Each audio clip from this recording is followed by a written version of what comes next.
MLMs could have been stopped in 1979, but they weren't because Amway. But this is the story. The FTC brought a case against this company called Holiday Magic.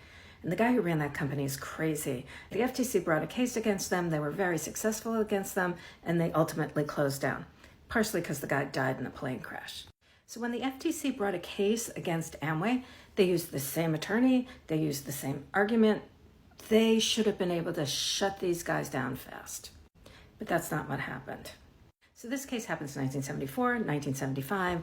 We're just over Watergate. We're tired of Nixon. He goes out, and who becomes president? Gerald Ford. Now this is key because Gerald Ford came from Michigan, and not only Michigan, Grand Rapids, Michigan. Guess who else comes from Grand Rapids, Michigan? That's right, Amway and the makers of Amway. And Amway was founded by these two guys, one named J. Van Andel, and the other one was Richard DeVos.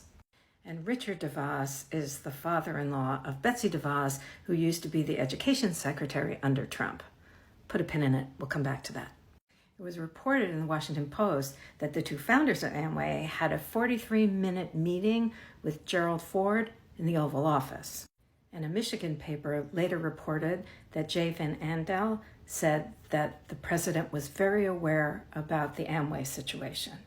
In the Amway case, unlike in the Holiday Magic case, the judge voted in favor of Amway.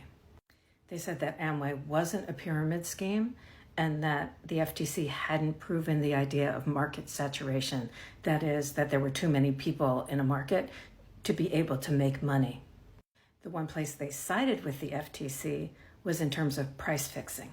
And the only reason they did that is they had Richard DeVos on tape saying that the company was price fixing.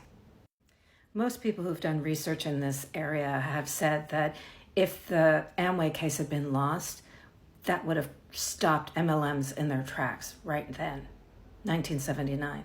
Never would have gone forward.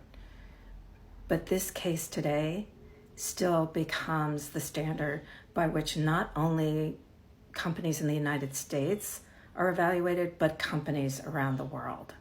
In 2022, Amway had revenues of $8.1 billion.